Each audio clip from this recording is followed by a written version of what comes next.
What's up, guys? Welcome back to another episode of the MLB Series Preview from the Lab, episode number 5. Might as well just hop right into it. Talk about last week a little bit, or this past weekend, I guess you could say. Fading bullpens is fun. We kind of figured that out. Targeted the Phillies in game one and game two, Astros in game one and game three. Phillies game one was really the only one that let us down. Obviously, they came back in game two and put up 6 in the ninth. Beautiful bullpen blow up, just how you draw it up. The Astros really didn't even need the bullpen because they put up two crooked numbers in game one, game three, and that kind of carried them. I don't know if they scored much, if at all, other than that. So those were fun. Got some big time plus money spots, climbing up a ladder a little bit. But now we have the week slate starting with Memorial Day with some afternoon games. So you're going to have to be all business. Let's hop right in. First series on the screen here, Orioles Red Sox. It is Criswell versus Irvin in game one, which is, I think, a pretty interesting matchup. But then we get Bayo, Grayson, and then Cutter Crawford, Corbin Burns, which should be a pretty good one. In game one, I'm kind of targeting the Red Sox. I like runs in general. I'll say that. Cole Irvin is going up against the Red Sox, and the Red Sox have had their share of troubles striking out against left-handed pitching. Cole Irvin's not a heavy strikeout guy, and he gives up a lot of hard contact. So I feel like that's the area where the Red Sox would have a little bit of success, and their K problems could be a little mitigated. So I do think they score runs there. Really good run scoring environment too. Really good weather and conditions. It looks like in Baltimore. So that's on the up and up. I do kind of like Cooper Criswell though, which I don't want to fault him too much for a couple of starts that were coming against the Rays, a team that knows him very well. They're the team that he just went over to the Red Sox from. Um, so it was tough. He wasn't great, either time out, but now he faces an Orioles team who, like, their offense is so inconsistent right now. Like, I know they had the sweep against the White Sox in 4 games, but that was probably the least impressive 4 game sweep of all time. They came back, I think, in 3 of the 4 games where they were trailing or tied in the back half of the game. So, I mean, against a decent slate of arms, I will say, for the White Sox that they threw out there in 3 of the 4 games, I'm still not all that bought into the offense being something that I'm like really, really scared of at this point, especially against like these ground ball pitchers, which Criswell is. Because the Orioles in that series struggled with Eric Fetty. They've struggled against Sonny Gray, where he had a no hit bid going. They struggled against Trevor Williams, who is also really good at keeping the ball on the ground. So not that Cooper Criswell is any of those 3 guys, but very similar pitching style and what he wants to do against hitters. So I feel like he's going to have a little bit of success against that lineup. He'll still give up some, but I think Cole Irvin will also, he has blow up potential in this matchup. So I do like the Red Sox, do like runs. Um, Back half of the series, I don't like too much because, yeah, Brian Bayo could certainly be in a tough spot. If you talk about the lefties that could do some damage here, like Gunnar Henderson, Adley, Santander. O'Hearn's probably going to be in there against Bayo. So I do think that is a pretty tough matchup, and I would like to bet on a Grayson bounce back. So probably on Orioles game two in some form or fashion. Definitely on some hitters there for the Orioles. But Carter Crawford, Corbin Burns, don't know if I have any strong lean there. So sum it up, I like Red Sox and runs game one, probably Orioles and maybe runs in game two, especially some of their hitters. And that's probably while I'll bow out for the series, or where I'll bow out for the series. Can move to Minnesota. Another series, I think a couple people commented for me to talk about this series. I really wish I had more thoughts for you on the series. I do think, like, game one starting off, the Royals are traveling to Minnesota from Tampa in a series where they looked pretty good for the first 2 games, pretty anemic offensively. And in game three, let the Rays, kind of stay in the game, even though they were getting no hit, and then come back and win that game. I do think, like, the Royals, I've been talking about it, like their bats were dead. Now they're back alive for a little bit. I think it's going to be a season where you ride the ebbs and flows. So, like, I don't know exactly where they are. Maybe they're starting a downswing here with that game three against the Rays, but I don't know if I want to fade them against the Twins. The Twins, as far as like what they give you from their pitching staff, it's a lot of boom or bust. So, like, for a Royals team who they have the potential to strike out a lot, they have the potential to put up a stinker like at any given time. Like, yeah, the Twins and Joe Ryan, I think, is a good candidate for that in game one. But beyond that, don't know if I trust Simeon Woods Richardson, even though he's been better than expected. Bailey Obear and Paddock, same thing. So, like, I do think the Twins could start this series pretty strong in game one. Obviously, Cole Reagans and Seth Lugo are going to be on the mound game 2 and game 3. So, I mean, two guys that you're super excited to have on the mound if you're a Royals fan or backer. So I do think they can kind of settle into the series. So, I mean, if you're going to fade the Royals, I think game 1 is your best shot, even though I think it's a little juicy, like minus 160. Not going to recommend playing that, but not all in on fading the Royals. There's no special matchup stuff here, I guess. Because again, I guess the Twins pitching staff is a lot of boom or bust, a lot of hard contact or 10 strikeouts, and their lineup is kind of the same. So like I don't think Reagans really fits that build. I don't think Lugo fits that build. Singer could be a guy to target on the back end of this series, potentially against Paddock. That might be a decent spot for runs, but other than that, I can't say I have too much interest in this series, to be honest with you guys. So that's probably all about from this one. You can go to Chicago on the south side. We have a series with the Blue Jays playing the White Sox. Like I just talked about earlier, the White Sox are coming off a 4-game sweep the Orioles just gave them. Now they're facing a Jays team who I just don't even know what they are at this point. There's probably a perfect summation of the Jays season yesterday on Sunday. I think the Tigers were up like 9-0 in that game. Maybe I'm tripping and giving them a little too much credit, but they're up a lot, came back, tied the game. They actually took the lead for a little bit, and then the Tigers tie it back up at 11. Then the Tigers walked it off with Matt Vierling's second home run of the day in the 9th inning. So, I mean, shambles. And the one thing I guess to note here, and I can bring it back up here too, this is a pretty weird bullpen spot for the Jays, coming off of a game that had 14 runs or 25 in total, but 14 for the Tigers in it. So they had to use a full slew of their bullpen. So we can show it right here. I mean, they're long relief guys. Trevor Richards, Yimi Garcia pitched. Swanson came in.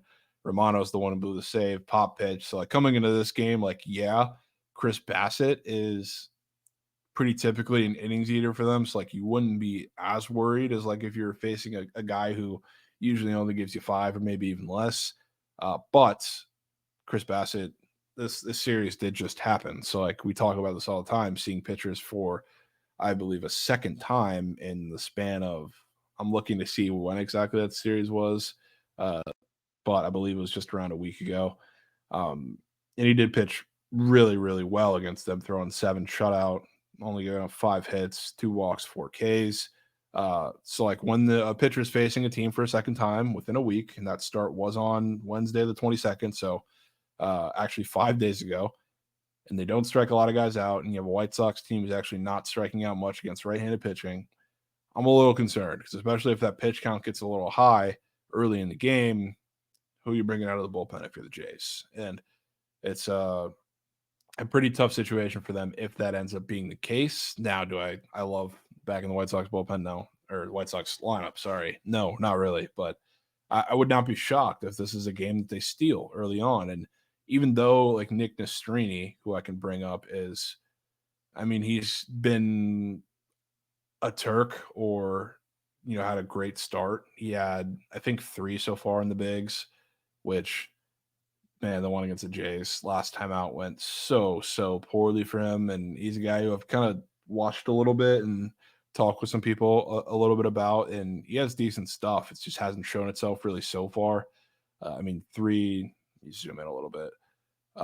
Not there. 3 1/3 against the Jays, 7 hits, 9 runs, 8 earned, 6 walks. I mean, Jays team is patient, so that'll bring it out of you, but that's just a really tough start. Like I thought from what we saw at the Royals that we'd see maybe him settle in a little bit to his career. I don't blame him for the Phillies start necessarily, because he ran into the Phillies like right on the beginning of their run, really.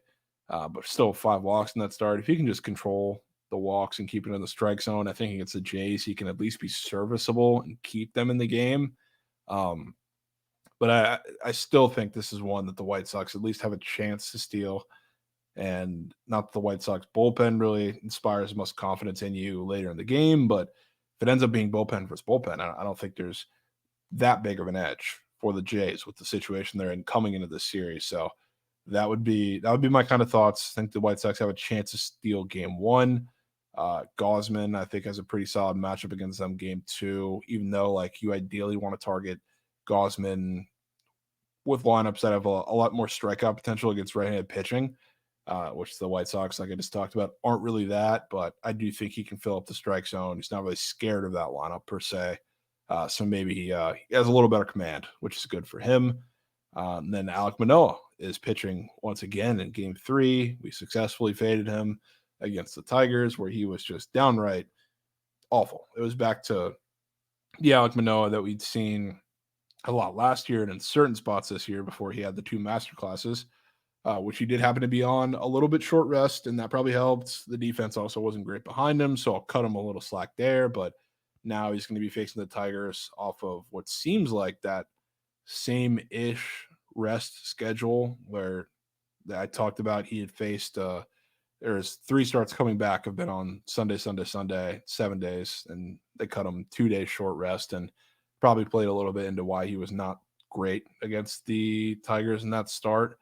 Yeah, he's not getting a full start or full 7 here. He's getting 5, so we'll see how he comes out there. Don't have too much hope for him, but he doesn't need like a high strikeout team. He needs like a free swing team. So the White Sox, not the worst matchup for him. I'll say that. So maybe not auto fade. I'm gonna against the White Sox.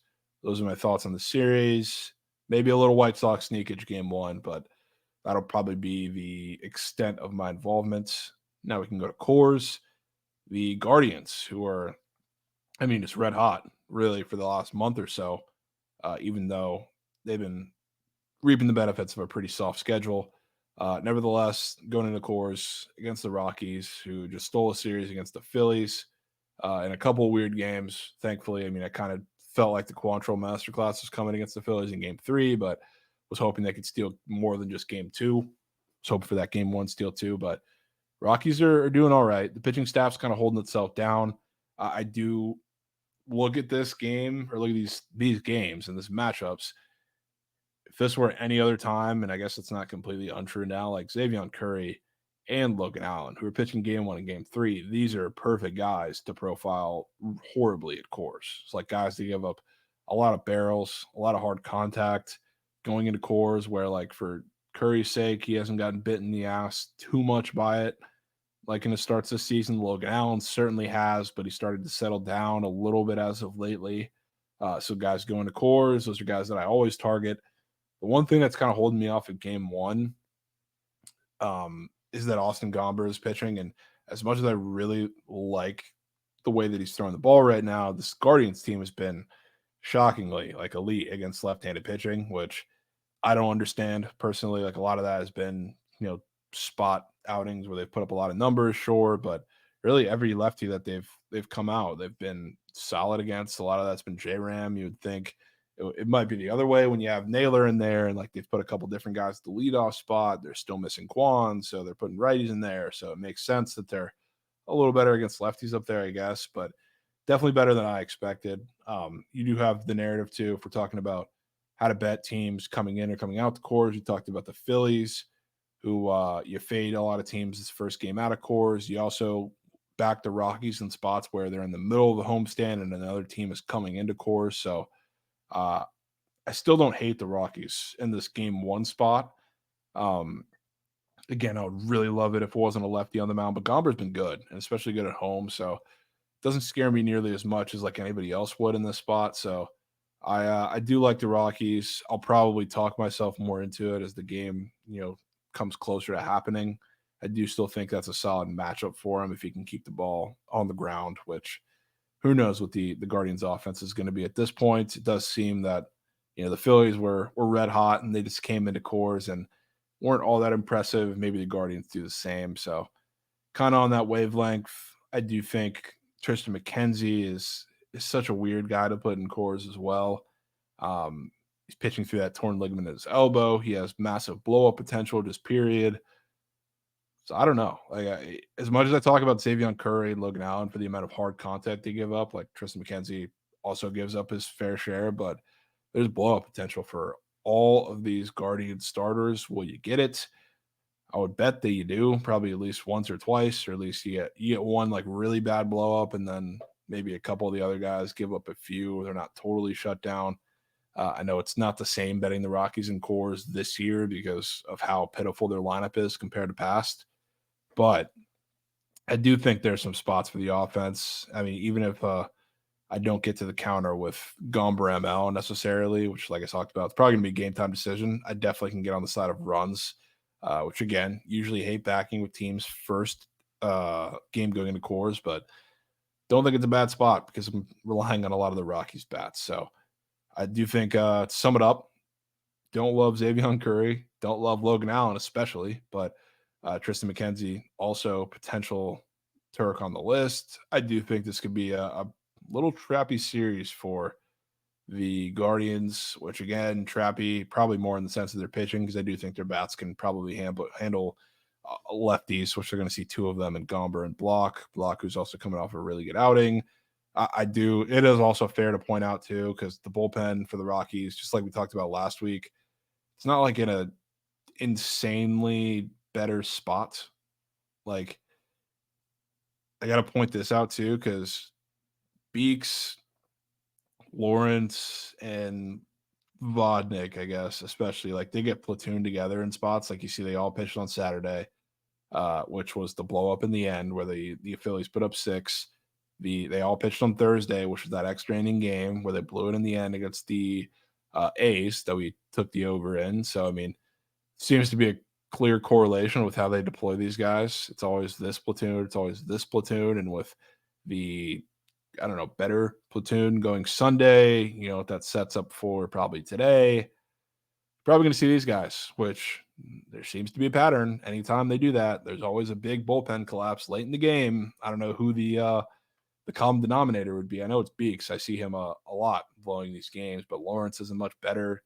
Vodnik's actually been a little better than expected, so he might just be catching strays for no reason. But whenever they deploy these guys, late inning blow up. So I wouldn't be surprised if that happens in this Guardians game and it's runs. That's more so the answer than the Rockies ML. But we will move on from that series and I guess quickly head to Dodgers Mets. Mets offense is just not one that I really care to get involved with all that much right now. But at the same time, the Dodgers, especially with a daytime game starting on Monday on Memorial Day, I don't have much interest in them either.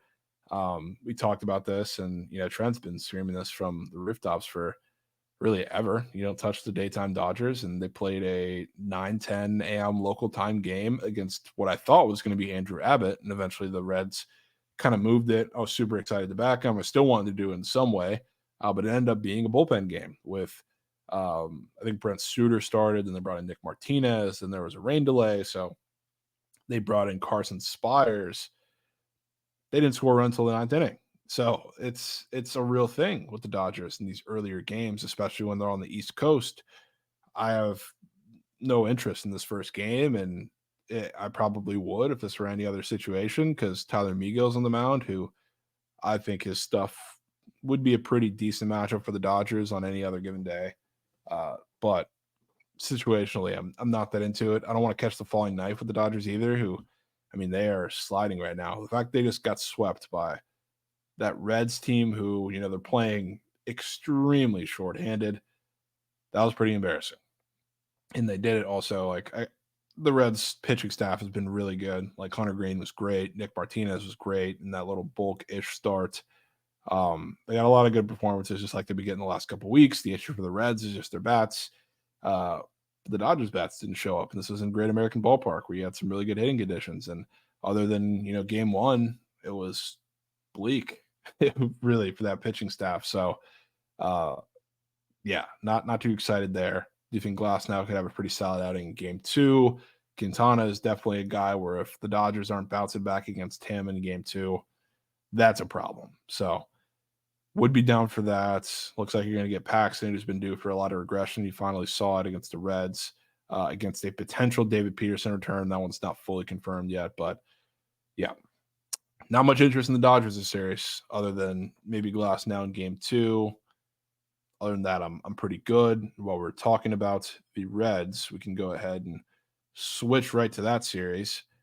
They're hosting the Cardinals in what is going to be the start of a lot of divisional games for the Reds. So really, the show starts for them here, and this is not the same as last year in the fact that they were bad to start. They started getting guys coming in, like they got the Ellie call up. Matt McClain started being a staple in the lineup. Same with Spencer Steer, and they were getting like an influx of guys right as they faced the Dodgers last year and had a really good performance against them in that series. Electrified the city, the ball club, whatever.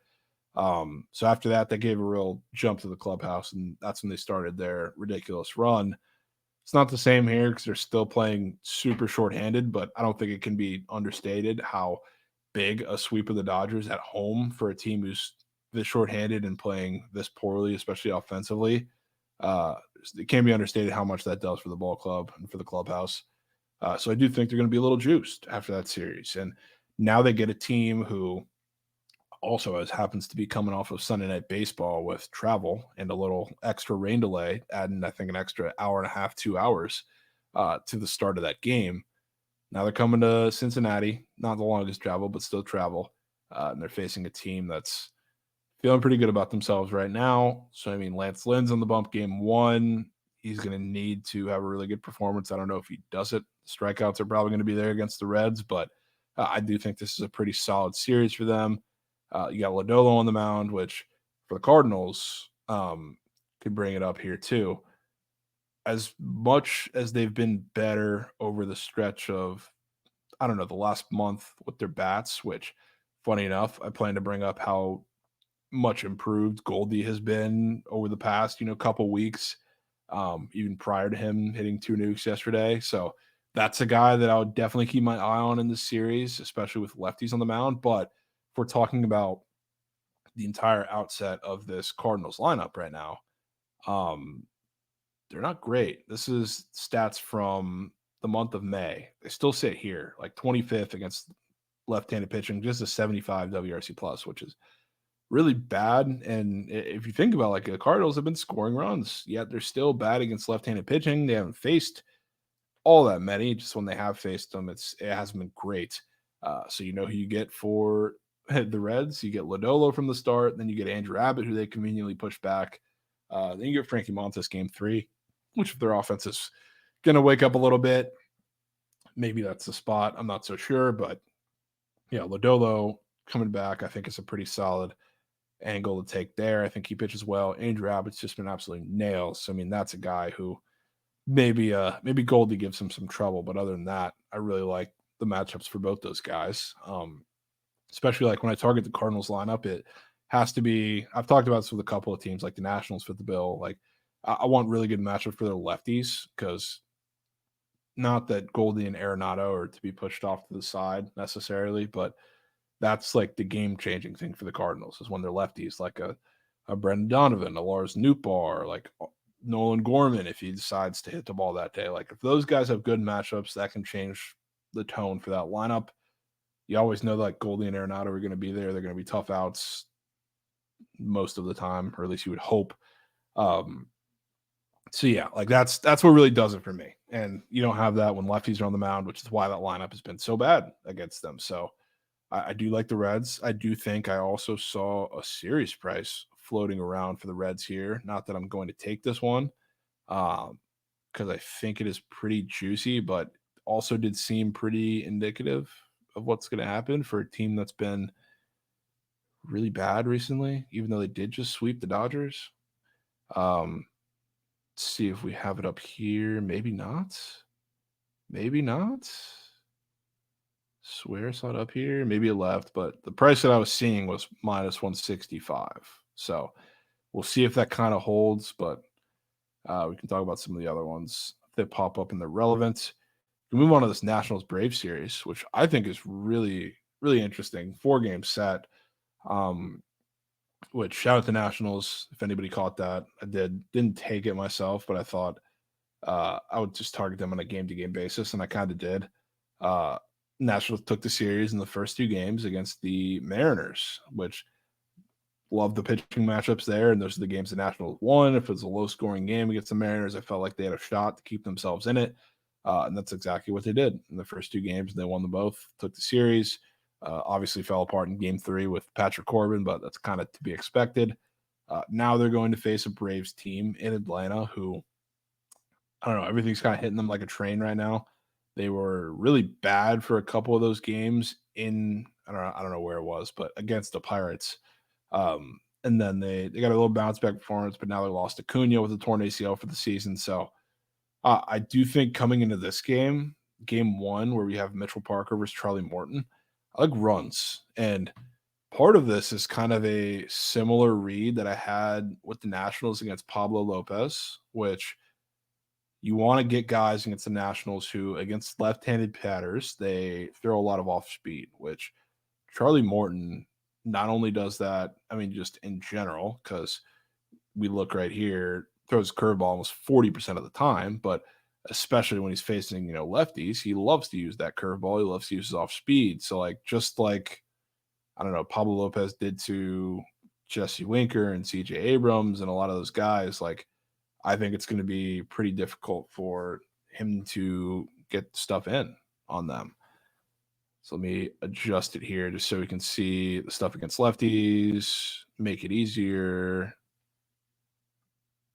and boom. So yeah, still just about 40% curveball usage, 31% fastball usage. So you're going to see a lot of off speed to those guys, which I think is going to be a problem. And it's exactly why they hit well against Pablo Lopez in that game. Not just hit well, but absolutely destroyed him. So I do think it is a pretty solid spot for the Nationals bats. Now, at the same tune, I don't love just straight fading the Braves like the day after the Acuna news drops, or the day after a pretty disappointing series against the Pirates just happens. But I do think against Mitchell Parker, they could score some runs as well. I know they'd be kind of middle of the pack here. You can look against left-handed pitching in the last month. Definitely not as good as that lineup really should be. A lot of that's because, Austin Riley's been out of the lineup for a bit. He's one of their most prolific bats, I would say, at least profile-wise against left-handed pitching. And I do think Austin Riley is potentially back in the lineup today, but that's another question for another day. If he is, great. If he's not, it's kind of the same read regardless. But I do think they score some runs off of Mitchell Parker as well. I do think the Nationals bullpen is not in the best of spots either. They're not bad, actually. Hunter Harvey and Kyle Finnegan are probably only going to see the game if it gets close towards the end. I guess the longer guys like Dylan Floro would be certainly unavailable. Jordan Williams probably not going to pitch either. Probably going to see the back end guys. Jacob Barnes is terrible. Maybe you see Garcia.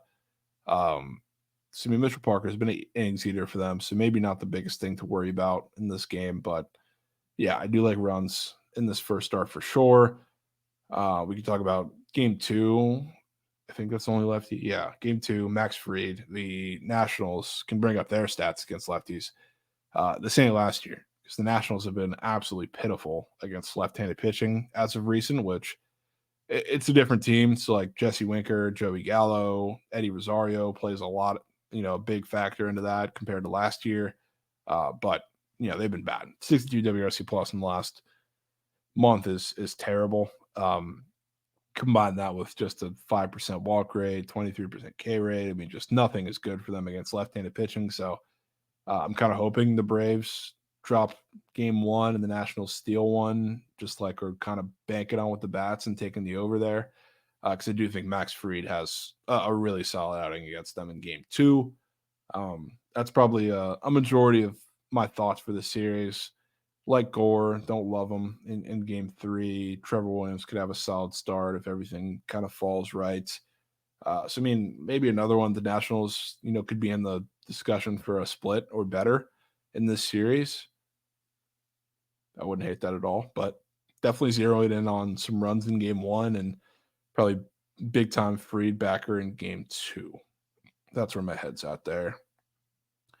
Move to Cubs Brewers, which I think the back end of the series, really past game one, the pitching matchups are kind of up in the air, but this is what I see as of now. See Steele Gasser game one, Ben Brown against unnamed starter for the Brewers in game two, Shota against Peralta, which that's such a great matchup, and then Tyone against Bryce Wilson, probably with an opener in game four of the series, 4-game set.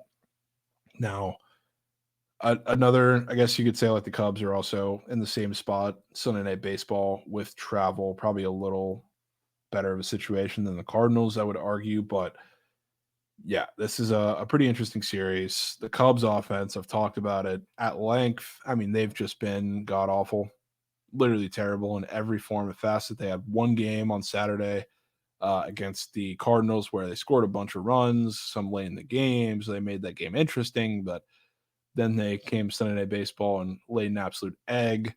Now we look at their stats against lefties, and they sit right above the Nationals. So they're also terrible. I feel like all the individual stats here too. I mean, hitting worse, just 214 against lefties. Uh, I mean, look at these numbers: 0.77, 0.077 ISO. I mean, god awful, just terrible across the board. And look, I know Gasser hasn't been fantastic, um, but he hasn't been bad either. And I've been watching him because I've been kind of curious because his name has popped up a couple of times, like an arm that I should watch and monitor. Stuff's not bad. It's really not bad at all. The one issue, or not really issue, but like he is not allowing like hard hits or barrels or really anything. He's keeping the ball in the strike zone too. Like if you think or if you look at like a lot of the things that happen in his last couple starts, like he's not getting barreled hard. Like in these starts, like especially against the Marlins here, like all of these singles, all of these hits were decently softly hit, other than this Emmanuel Rivera and Jazz Chisholm hits. Um, there's a lot of luck on the Marlins side. I'll say that. So like coming into this start against Cubs offense, who they can't get a single thing to fall for them lately, and they're batting against left-handed pitching. This seems like a start where you see probably the best of Robert Gasser. And trust me, I know that the Brewers have also not been great against left-handed pitching, or I guess they're on the upswing now, but their stats a little earlier and before the last couple weeks were pretty pitiful. They've been tinkering with the lineup a little bit against lefties, and I think it's been a really good thing. So like now they've climbed into like the top 10 in the month of May against left-handed pitching, which is huge. A lot of those numbers, I guess, kind of revolve around Trevor Rogers and that start who they absolutely blew up. But I am pretty interested in backing Robert Gasser in the start, regardless of what you get from Justin Steele against the Brewers offense, because Justin Steele, something might be up. It's probably a combination of a couple different things because Justin Steele, I don't want to fault him for facing the same team, twice within a week, because that's really hard to do. I say that all the time. And he struggled both outings against the Pirates. Then he came and faced the Braves, who like the Braves, they have the personnel to be really good against lefties, just like they were last year. But that's one of the rare games where the Braves actually look like they figured it out. So Justin Steele, he's going to figure it out at some point. I'm just not sure that this is the spot. And even if he does, I don't have enough confidence in the Cubs bats to really get them out of any hole that he digs them. So even if it's shallow, I do like the Brewers in game one. Beyond that, it's kind of hard to project because Ben Brown probably going to see some Kyle Hendricks after him or Hayden Wesneski or somebody in game two against a starter we don't know for the Brewers. Some good there. Shota Imanaga against Freddie Peralta. I mean, that's just a square under, in my opinion. Freddie Peralta should absolutely dice against this Cubs lineup. He's been really good in spots where I guess you can look at their exact numbers, but I've been preaching this for the last couple starts he's had because he's had relatively tougher matchups, especially like the one against the Marlins. I thought would be a little tricky, even though like he didn't get lit up, but they made life tough for him. If there's a team with high strikeout rates against right-handed pitching, Freddie Peralta is pitching well against them for the most part. And the Cubs, fourth highest in the month of May, 25% K rates, mixed with just their overall horrendous offense. Screams really good start, so I'll probably be backing Freddie Peralta there, and Shota's on the other side. So no issues just squaring up and backing him there. I do question though, like what the layoff is going to do to him because he did kind of skip a start. Because the postponement in game one, they just really didn't make that up. They didn't move him to Saturday or Sunday or anything. They just skipped his turn in the rotation, hoping that doesn't, halt his momentum. I wouldn't be shocked to see that either, but I do think Freddie Peralta is just going to absolutely deal, which could carry a total or carry a total on its own, or it just could carry the Brewers side on its own. So I'm there on that series. Not much on that game four, really. Um, yeah, I'll kind of leave it off there. Phillies Giants is the series I think a couple people wanted me to talk about a little bit. Phillies are coming out of course. Everybody knows that narrative. I like that narrative, and I actually ran some numbers on them. Unless I counted wrong, which is a possibility. Feel free to let me know if I did. 6 games or 6 teams that are coming out of Coors Series. I won't put them up on the screen, but I'll list them all just so you can know. The Rays came out of Coors, first team, lost 1-7 at the Angels against Tyler Anderson. D-backs came out of Coors, only team that actually put up real runs, but still lost 9-6 against Steven Matz and the Cardinals. Mariners came out. They actually won. Didn't put up runs, though. 4-0 against Dane Dunning at Texas. Padres lost 9-3 against Nola at home. Giants lost 4-2 going to Great American Ballpark against Andrew Abbott. And then the Rangers lost 7-0 at home against Tanner Bybee. So all that to say, teams coming out of Coors so far this season, 1-5 with an average of just 2.67 runs per game in those games.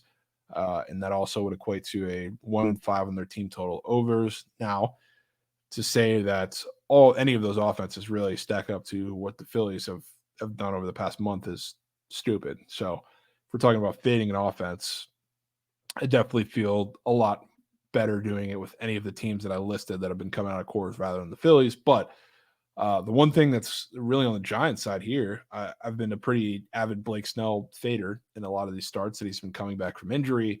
But the Phillies have been striking out a lot against left-handed pitching, which is not something that you would expect for a team that's been as good as they are against left-handed pitching. Can bring it up right here, but 10th highest strikeout rate in the month of May, 23%, just above that. So that's what teams like usually struggle with when they face really, I don't know, strikeout pitchers or pitchers that can generate a lot of whiffs, a lot of chases coming out of cores. They struggle against those pitchers like Blake Snell. I think he could have one of the better games that he's had so far this season against the Phillies. Definitely helps that's in San Fran as well. So I'll be backing him game one. And I don't hate fading, Taijuan Walker on the other side. Because the Giants, I talked about the Giants being one of those teams that I don't really care too much to get involved with in the near future because they're so injured, they're so banged up. So I'm really picking my spots with them. I think this is a spot to do it. The rest of the series, however, I would say is definitely not. I don't know who's going against Zach Wheeler game 2, but it's probably a big bounce back. You do have a lefty on the mound with strikeout potential in Kyle Harrison in game 2, but his stuff isn't consistent enough for me to trust him.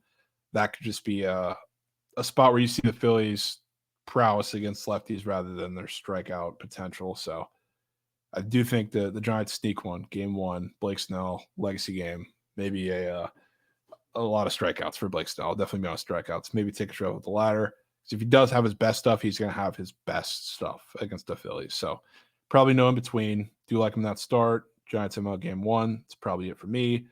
Marlins Padres is another interesting series that I'll just give quick thoughts on. So you see who's pitching here. I have it up on the screen. You know what that means for the Marlins? And let me bring up the splits again. Marlins are going Trevor Rogers, Jesus Luzardo, Braxton Garrett. I've been talking about auto fading the Padres against left-handed pitching for a while now, and I've been doing it up until Rodon came and what I thought was a tough spot for the Yankees, even though I've been auto fading the Padres, like I said, against left-handed pitching for a couple weeks now, maybe even longer. The Yankees were coming across country with no off day. Darvish was on the mound. He's been really good. I didn't get to the counter with it, but I did think it was a pretty tough spot. He shoved. It's just, it seems like nothing matters with this Padres lineup against left-handed pitching, which, I mean, in my mind, doesn't make sense. You have Tatis, you have Machado, you have Cronenworth even, who's a good lefty hitter, or should be on paper. And the rest of the lineup kind of fits in there somewhere. You have Arias, too, who's a good lefty hitter. So I don't know how they're this bad against left-handed pitching, but they are. And Trevor Rogers is no ordinary lefty. He's flat out bad. I'll say that. But Jesus Luzardo is more than a average lefty. So I do think like the Padres bats just might be dead in this series. Maybe they blow up one of Trevor Rogers or Braxton Garrett. I will say like Luzardo's my favorite to back, even though he's been really good. Simply because he's the best pitcher, but we have Trevor Rogers who has serious blow-up potential every time he gets on the mound, and Braxton Garrett who's coming off of a Maddox complete game, I think 94 pitches.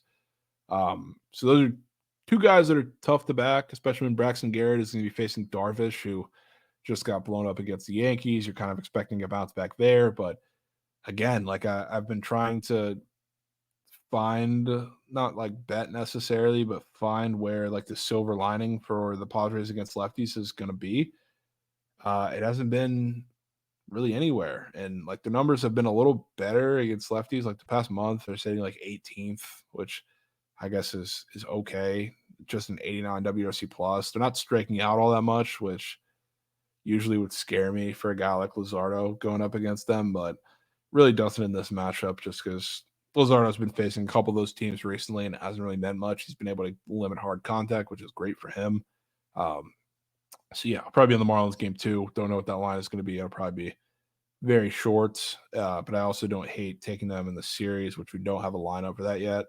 Because I do think they're real conversations to sneak that one. I don't know if they're going to sneak one of the either two or the other two between Garrett and Rogers on the mound, but with as bad as the Padres have been against lefties, I don't think it's out of the conversation. So rolling with the Marlins in some form or fashion there. Don't really care for their bats, but again, probably an under series as well. Can move to the next set of series. Weird one in Seattle with the Astros coming into town. A lot of people, I think, or a couple of people, I think, commented wanting to hear my thoughts on this one. Starting off with Framber against Bryce Miller, which for Bryce Miller, I don't know. You want lefties, and I know his numbers are not terrible against lefties so far this season, but you do want lefties with power, which you have in Jordan and Kyle Tucker. But beyond that, it kind of worries me because Jordan's been a little inconsistent. Kyle Tucker's been damn near automatic, but other than that, it just gets kind of thin.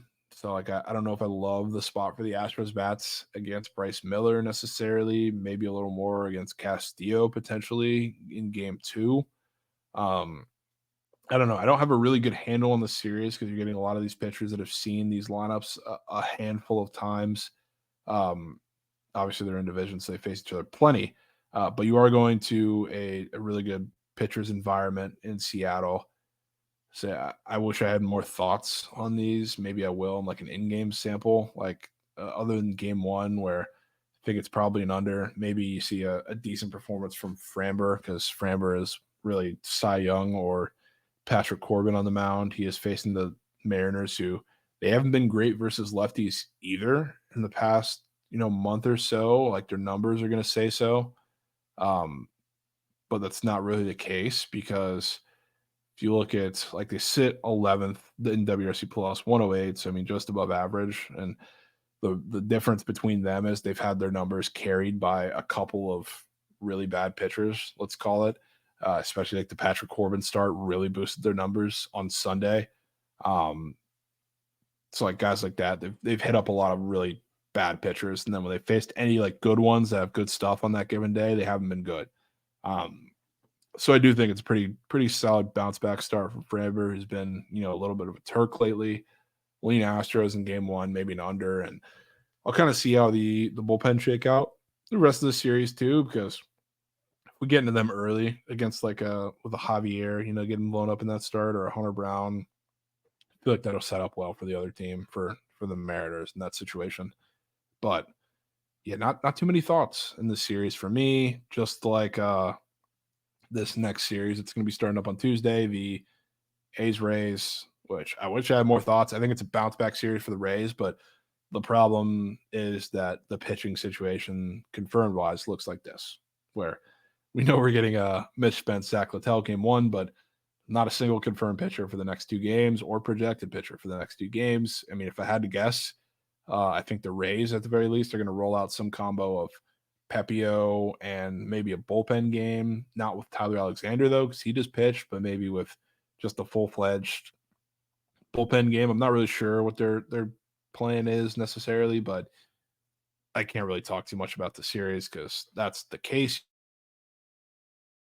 But I do think they bounce back. I think the bats bounce back at the very least and get themselves going before a big series in Baltimore coming up this weekend.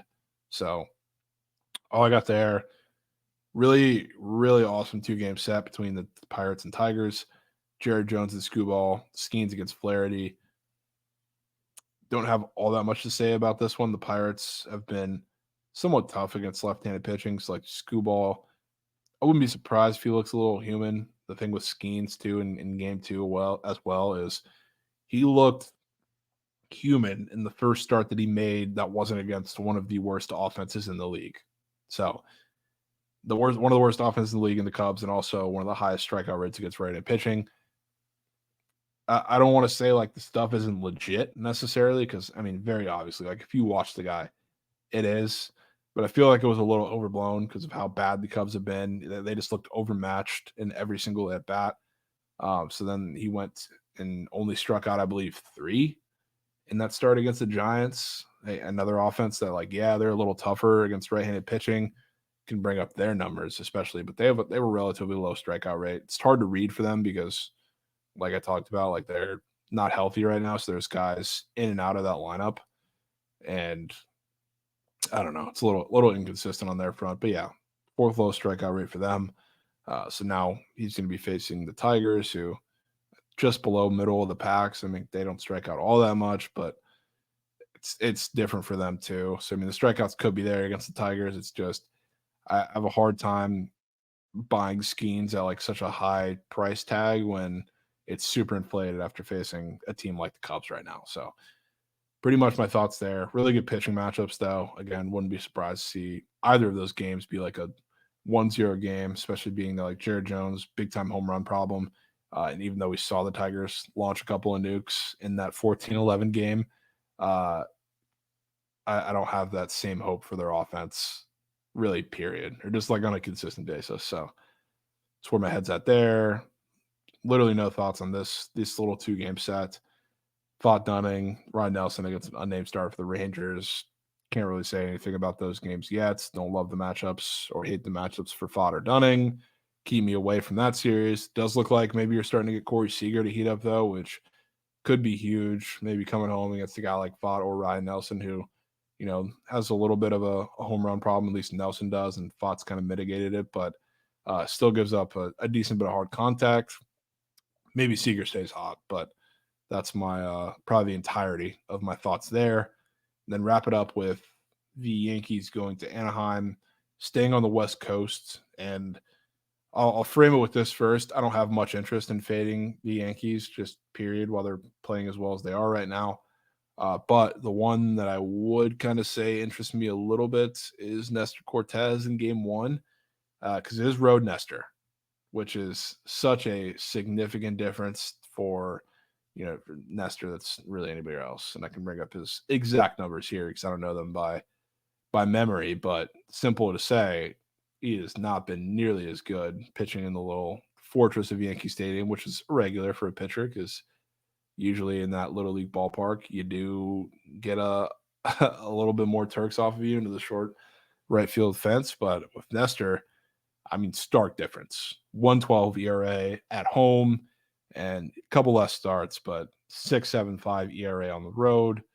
That's something that I think I want to continue like targeting for the rest of the season. And even though, the Yankees are playing as well as it is, or as well as they are, uh, I wouldn't be scared to go against this. And my one worry is that Griffin Canning's on the other side. But, this Angels lineup has sneakily just been crushing lefties, which I don't know what was the clicker. I mean, Kevin Pillar has been in there and he's been fantastic, or like Joe Adell is starting to hit the ball well now too.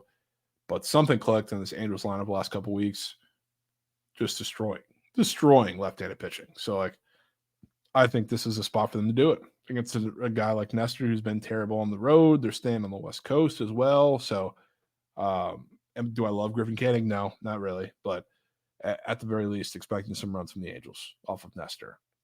But then the rest of the series, game two, Luis Seal. I mean, this Angels team, you don't really see it necessarily against right-handed pitching. Like their numbers aren't insane strikeout wise, but they have a lot of strikeout potential with those hitters, especially because the Angels, they sit on a pitch well, and usually that would scare you for a guy like Giel, who he throws a lot of fastballs, but against righties, he throws a good bit of off speed. He likes to mix it up like enough to keep them off balance, which is why he's been so good. So like you see here, like the Angels are 18th in strikeout rate, like just below average. So like nothing crazy against right-handed pitching, but like I said, the strikeout potential is there more so, and they also have like a lot of guys with, like, low fly ball rates. It's like that's how you get to Louis Gill if you can. Low fly ball rates and you take a lot of pitches and you walk. They don't really do either of those. Um, but like the same thing for like if they do stack lefties in the lineup against Gill, who he throws a lot more fastballs to, uh, we can take a look actually at the lefties in the Angels for the Angels against fastballs because it's not very good. Like they talking about a couple of the guys in this lineup, they are not fantastic against fastballs. So it's not really a matchup that scares me necessarily, even though he does throw a lot of them. That's kind of where that lineup as a whole is in their better split.